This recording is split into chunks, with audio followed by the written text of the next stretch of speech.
Our next doctoral student is the Reverend Terrance Vickerstaff. His research is around using narratives to mentor multiple generations of African American pastors within restorative clergy circles. We will welcome him in just a moment. He currently serves as the pastor at Pine Grove Missionary Baptist Church located in Harvest, Alabama. He also works full-time as a supervisory procurement analyst for the Army Contracting Command.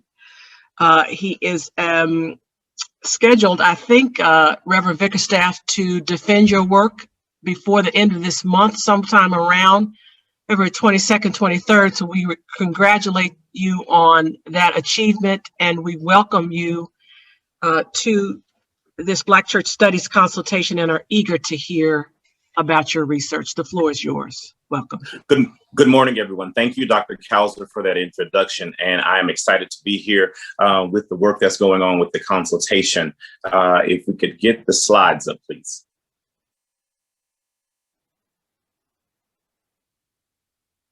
And so on this morning, the title of my work that I've been carrying as a baby for the past 2 years is A Charge to Keep I Have, using narratives to mentor multiple generations of African-American pastors and clergy within restorative circles. And the context for which, next slide, the context for which we are looking at within the deep roots of the African-American or the historic Black church is a diasporic call and response rhythm that has connected generations, not only with music, but with that of the African-American pastor and their calling to vocation within the call that has been given out on a Sunday morning. A charge to keep I have, a God to glorify, a never dying soul to save and fitted for the sky, to serve this present age, my calling to fulfill, oh, may it all my power engage to do my master's will. And with that call giving out, a response had to be given, not only from the congregation as the pastor or the worship leader gave that call out, but God giving that call to that pastor, to that community, to that congregation, to that family, and being able to lead not only him or herself, but that of other pastors. The call and response tradition of pastors within the Black church tradition has caused these pastors to live into pastoral call, pastoral formation, pastoral identity, pastoral theology, and the uniqueness of the pastoral vocation within the Black church. Next slide, please. And pastors within the Black church took hearing Charles Wesley's hymn each Sunday and having that deeply embedded within themselves very, very seriously. And it has been passed from generation to generation, not only the hymnody, but the idea that you have a serious calling to fulfill, and that rhythm for which you hear and answer call and hear and respond to call is internalized, and it becomes the very expression of your outward call to your community, your congregation, to your family, and even to the point of experiencing burnout, vocational harm, and crimes against calling because you were doing things that you had not been specifically called to do. Next slide. So there are a plurality of roles, identities, and expectations that the African-American pastor traditionally has assumed because of the role of the Black church. The role of the Black church within the community, the larger state, in that of civil rights, and it has been in these roles that many of our African-American contemporary pastors have historically continued to make sure they have tried to fit within these roles. And whether they were practical or impractical expectations, the number of roles placed on the African-American pastor is driving many into overdrive and with the attempt to fulfill all the roles and to complete all of the tasks of ministry. And what is it causing? It's causing increasing levels of societal, social, mental, physical, and spiritual health depletion.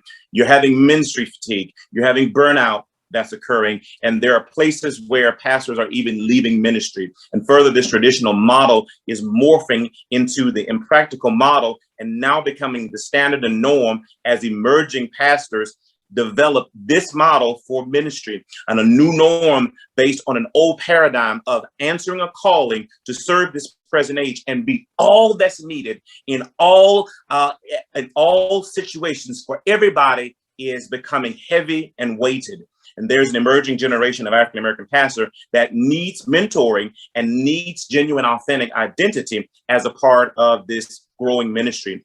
But what we're finding and what we have found is that there are huge numbers of emerging African-American pastors. And those are the pastors that are about 1 to 5 years into their pastoral experiencing, and they are in need of these skills, but they're flying all over the country to attend big box church conferences and consider taking those courses, those workshops, and being in those spaces at these conventions and conferences as genuine mentoring experiences. And so there's a question that we have to answer. And the question is, who am I? Who do I have to be in all of these spaces? Who am I to the congregation? Who am I to my community? Who am I to my family? And who am I even when I'm sitting among pastors, pastor to pastor, as peers, or pastor to pastor in me being pastored by my pastor? And so in evaluating the context of the situation, we are living between expectation, the meeting of call, and the stories we carry, the stories we tell ourselves, and the ones that we don't dare share because we have been so programmed to think we have to meet the expectation. And after evaluating the context for ministry that calls for our African-American pastors to do so with such high levels of expectations and living into so many roles as a part of this calling, it left me wondering what type of restorative space could be created to use these stories from our pastors. And in my local ministerial fellowship and as a part of my Baptist denominational bodies, that local, that state, and that at the national level, and my attending other national gatherings of clergy, it was here that after hearing story after story that could be used to mentor and grow people, that the impetus and the catalyst was born for me to want to do this work. And these were stories that were needed to better equip each of us, whether you were emerging, a pastor that is 1 to 5 years in your pastoral experience, or whether you're an experienced pastor and times are changing and you need that person to talk to, and that experienced pastor being someone with 25 years or more experience. And so there was a need to bring emerging pastors and experienced pastors into real relationship with one another to share and be transparent, to be authentic and share the ups and downs of ministry. There were experienced pastors. There are emerging pastors. And where is the space where these pastors come together? And the main question that I realized that emerging and experienced pastors were sharing with one another. There is no space for us to do this. Is there a place that can capture and curate the narratives of these emerging experience and even those elders, those that have retired from the work within the Black church? And I had already experienced myself a close-knit community of pastors and clergy where I could sit and listen to stories of these elder statesmen and elder stateswomen of the Black church. But was I seen as their peer? And so as I talked to further colleagues and seminary faculty and others in ministry, I began to ask about the many roles that they were expected to function in daily. And during these dialogues among this small sample population, it came out of that sample population. I wish that we would have somebody to share what I know now earlier in my ministry. And as a result, it became through the interviewing of about 20 experienced local pastors that we prepared an open-ended set of questions. And so that we could talk at length with them about the settings for African-American pastors to share pastoral narratives and what they had learned on the job. And it was during these conversations that the who questions began to arise. Who am I? Who am I to the congregation? Who am I to the community? Who am I to my family? And who am I as pastor? And who am I as I'm being pastored? And it was the need in these conversations for people to have space to sit at each other's feet. Next slide, please. And so the hypothesis, before we can get into any further understandings of the work, there are 3 definitions that we need to wrap our minds around as we talk about mentoring and as we talk about doing it with within the African-American church and African-American with African-American pastors, but specifically within restorative spaces, restorative circles, and using it as a byproduct of restorative justice. Mentoring, and we use Homer's Odyssey definition, and mentor is the trusted friend of the character of Odysseus, and who was left in charge of the household during Odysseus's absence. And it's the use of mentor that we understand that this project that mentor is a form of a guide, a wise counselor, or an advisor. Doesn't have an age on it, but it's this person that has this guidance, this wisdom, and this advice. And this project defines it as a committed, intentional relationship in which a mentor is personally aware of their protege's needs and commit to utilizing the resources to help that protege reach their God-given potential. And the mentor-protege relationship is committed to a particular time frame, ranging from typically a year to sometimes a lifetime. And so the next definition that is critical as a part of our understanding the work done within this project is that of a restorative practice. And because of the need to understand more about restorative practices, it was mine that I had to go to the International Institute of Restorative Practices and take training there. That was based on a lot of Howard Zier's work and in that of indigenous people. Restorative practice, a social science practice that studies how to build social capital and achieve social discipline through participatory learning and decision making. The aim of a restorative practice is to develop community and to manage conflict and tensions by repairing harm and building relationships, whether that conflict is person to person, or that conflict is institution to person, or that conflict is self-inflicted. And the restorative practice utilized here is that of restorative circles. And that of restorative circle is understanding the practice and the usage of a circle to build community, but to build community by restoring relationship and repairing harm, and utilizing those practices. It's for the purpose of obtaining, for some, reparation. It's for the purposes of taking responsibility and for achieving reconciliation. And it's a set of formal and informal responses, again, to crime, of violence, social violence. And majority of this has not been utilized within the Black church. It's been utilized with the penal system and the justice system. It's been utilized with schools and with education with children, but it has not been readily utilized within the Black church. And therefore, the purpose of this project wanted to utilize this type of restorative practice in order to provide a space for our pastors to come sit, mentor one another, share authentic narratives from pastor to pastor or clergy person to clergy person, and have real conversation that could then be curated, but also not curated. It could be cared for by one another. And so the hypothesis that we bring to the study is that through the created use of restorative circles and a restorative process for multiple generations of African American pastors to share narratives is one that it would be able to form intergenerational pastor clergy communities that would be sustained based on relationship and need, and not just transactional. The next would be it would allow for the authentic sharing of sacred narratives of calling, ministry, and faith. And then it would be able to develop intentional reflection dialogue and action based on these shared narratives. It would create a sacred space for African American pastors to be able to develop a restorative response to deal with harm caused by the many expectations from congregation, community, and from their families. And finally, the last hypothesis is that African American pastors would be willing to share and archive their narratives and dialogue with within these restorative circles for the purposes of developing restorative practices specifically for that of the population of the Black church.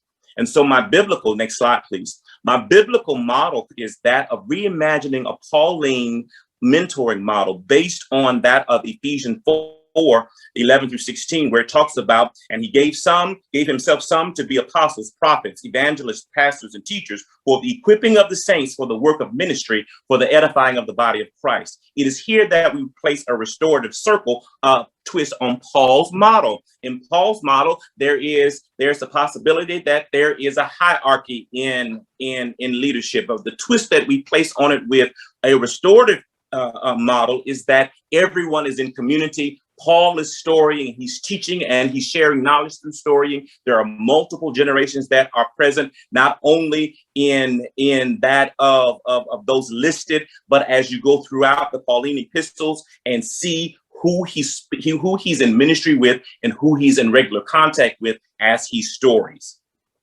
And so next slide, please.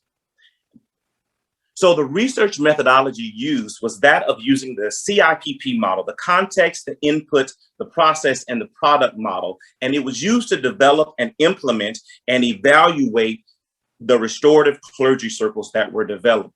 And so it meant that there would have to be a specific circle developed just for the needs of these pastors. And so as the CIPP model and methodology was perfect to fit, it allowed me the development and the executing of a space that was specifically developed for this purpose. And the CIPP is a process of which evaluation and development and evaluation is done by learning and doing through an ongoing effort to identify, improve, and correct the process of doing through an evaluation process by utilizing formative and summative committees and formative and summative questions throughout the entire process as you're developing and tweaking and correcting and responding based on need, but also at the end of circles to ensure that what was needed and provided for the pastors was that, or if it needed to be tweaked anymore. And so these evaluations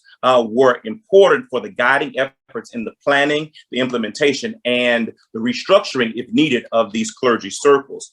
The learning by doing method often identifies the corrections that are problematic within the project. And so that's what this method did for this project. Next slide, please. And so to couple the CIP process as a part of the learning by doing, so the design of the circle, the questions being asked of the circle, the need for the circle, the progress of the circle, the CIPP method. But there was a need to couple the CIPP method with that of pastoral ethnography, the need to be able to capture the story, the experience of a group of people, specifically the group of people here being that of the African-American pastors within predominantly African-American churches. And it's here that their stories would be lifted, but done within a research method that would allow their story to give life to their story, but it to be their authentic tale, now curated for the dissection of what's needed for the next circle, for the next training, for the next experience within the circle.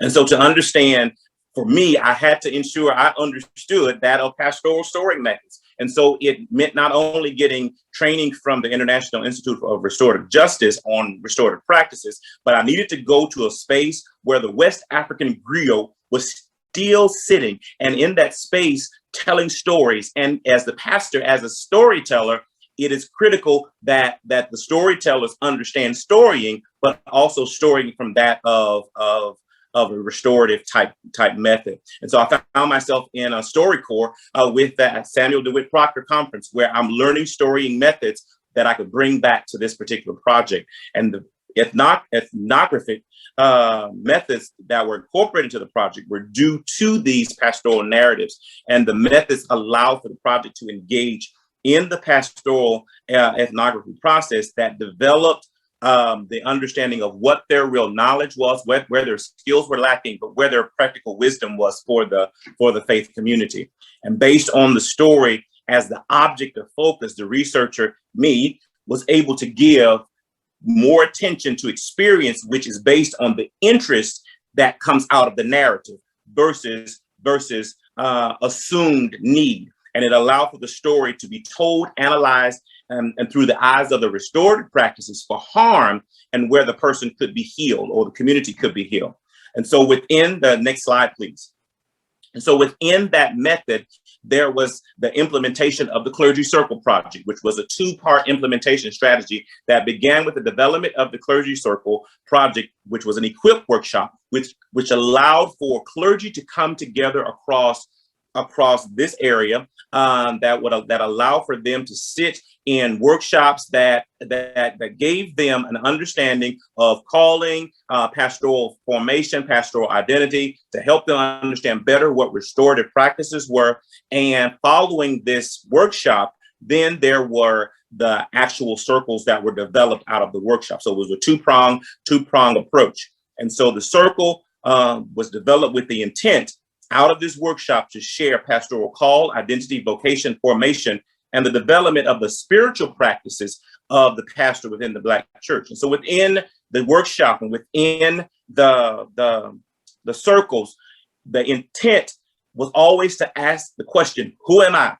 Who am I as it relates to the call? Who am I as it relates to vocation? How am I as it relates to role and responsibilities? Those that are historical, those that are developed, those that are based on expectation, and those that are self-inflicted because I may want to be super pastor, and those that who am I as I'm needed to relate to another pastor. And so each participant was asked to attend the workshop, and it was a prerequisite into entering the community. And it was a one-day workshop of which that population, next slide, please. Of that population consisted of a research population that was of our local ministerial fellowship, and we tried to make sure that we were diverse as possible. That of two Baptist associations, that of the North Alabama Conference of the United Methodist Church. It was hosted here in North Alabama, and as you see, those are a couple of our attendees that were there.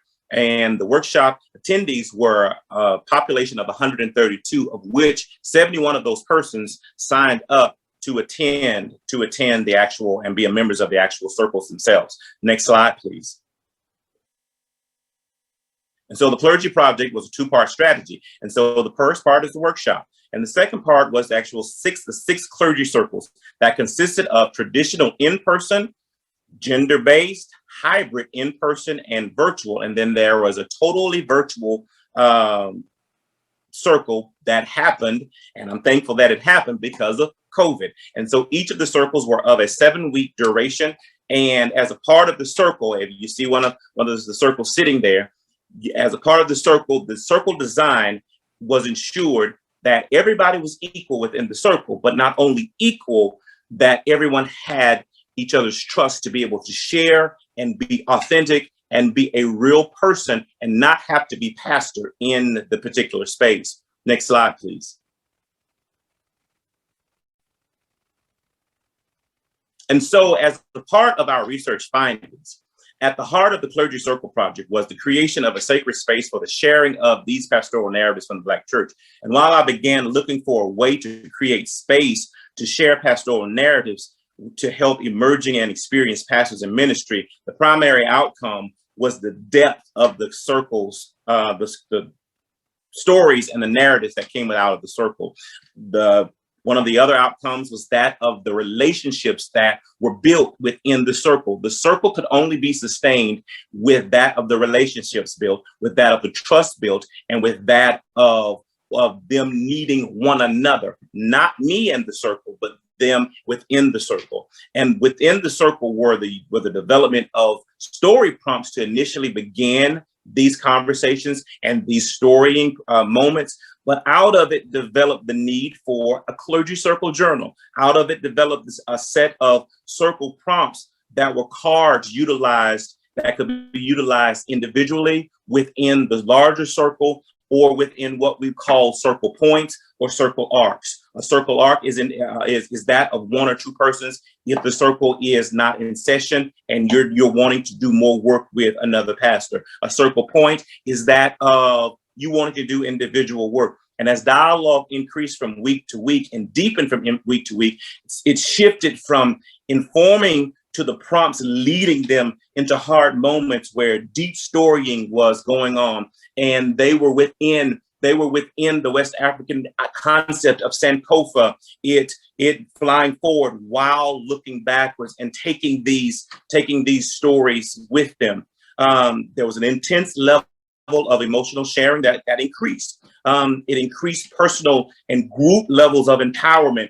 There were formal circles that were being held for the 7 weeks, but then there were circles that were being held within their own schedules, and them saying, we want to come together for more discussion. And so we could see readily the increase of relationship by about 20%. The women in the circles helped to facilitate. It was critical that we had women in the circles because of the patriarchy of the Black church, and the women of the circle helped facilitate a lot of transparency and intentional narration. The female pastors talked about being oppressed in systems that were created by men, which was intriguing, that of the boldness and also the willingness to be that authentic within the space. And it caused the men for deeper reflection, and where they had caused harm to calling and vocation based on role, expectation, historical gender biases, and traditional processes of their denominations. And so circle participants were actively participating in this restorative process while they were reflecting on ministry, but while they were discovering new ways to recreate themselves, the needed skills, and being able to do that from a younger experience in ministry, and from that of an older experience. And from week to week, the circle sessions and the pastors were sharing how the pastoral narratives were helping them. And so the implication is that there was an opportunity to look beyond the traditional normal Pauline community from a hierarchy standpoint to that of an equal standpoint of that of a restorative circle. And the research offered a space for sharing, but it offered a restorative space where those restorative practices were being put into use, and the pastors were learning those restorative practices from week to week so that they could take them back as one of their skills, as a part of their toolbox. And it was an intent that the clergy circles could now be incorporated into a larger denominational and an ecumenical training because of the need of mentoring from generation across generation. Further research that came out is the need for the use of the CIPP method further in the development of programs, ministries, and ministry design within the Black church, and looking at those hierarchical relationships. And that concludes my project. It has been a joy to work with this group of pastors. Terrence, thank you for an excellent presentation. There are several questions here. We have about 3 minutes to field them. Let me read them, the first one to you. What type of contract, if any, do participants enter into to ensure confidentiality? Okay, so at the beginning of at the beginning of the project and at the beginning of each circle, there is a confidentiality covenant that's signed, and that covenant is basically your NDA, that nothing said here will be shared in any other space. And then once that covenant is signed, and as a part of that individual covenant coming into the project, that was signed. But when the circles came together, the circles, part of the circle process is the establishment of guidelines and rules that will guide the circle. Part of the guideline for every circle was that of confidentiality and that of privacy. And each of these persons kept that to the utmost. We did not record anything for that purpose. We did not photograph. The only photograph that we took was that of the larger circle. And even then getting permission to do that. So there were no breaches of confidentiality, because what happened was many of them that were not in relationship became one in relationship because of the project. Excellent. We just have a comment here about in the event that something legally necessitates a protective services report, that is disclosed Mm-hmm. and the responsibility is discharged. Yes. The final question, Terrence, let me turn my phone. What was the impact to participants who may have commenced the process with the intent to leave pastoral ministry? That is, Okay, that's a great question. Still leave the pastoral ministry. Yeah. That's a great question, because I had 3 that joined the circle, and know that I saw Dr. Mumford's question. Our circles were no larger than 12 persons. So there were not 71 persons. I missed that. There were not 71 persons in a circle. There were 10 to 12 persons within circles, and we broke those participants up. And so we made sure that the circles were manageable and small community. And so we had 3 that were on the cusp of wanting to leave ministry. There was 1 emerging, and there were 2 experienced because of their experience. And because of the convincing of one of our elders, those were those persons that were retired out of ministry, that were kind of walking along as our elder statespersons. They convinced them to stay in the circle. What happened was, because of them being able to share in an authentic space, and they did more listening at the beginning of the circles instead of a lot of talking. And by the end of that person ended up coming back to another circle for that particular purpose, in order for them to gain more experience with the circle. They did more listening, and they're still in ministry. They did not leave ministry. They understood from that space they needed to take a sabbatical. And because of all of the many roles, and they're out of the 3 persons, 2 took sabbaticals, and 1 began to understand the need to delegate. That person was trying to be super pastor. And so those were some of the things that were coming out as pastors were talking about how they had inflicted harm on themselves by trying to respond to all of the different expectations, and even the expectations they had placed on themselves. These 3 pastors even were honest about the level of expectation, not just coming from the 3 communities, their family, the community, and the congregation, but what they had in their minds and in their hearts as what they were supposed to do as pastor. And they had to put that on the table and deal and reflect and be able to leave some of it there within the circle and be able to find a new model. Terrence, the last question, because we're slightly beyond time. Talk about the power dynamics around gender and class inside the circles and outside the circles in 30 seconds. Thank you. Okay, so the gender biases were present initially, but because as a facilitator, I could not interject. I could participate, and so with those gender biases being there, the women were the ones who squashed it, if you will, quote unquote.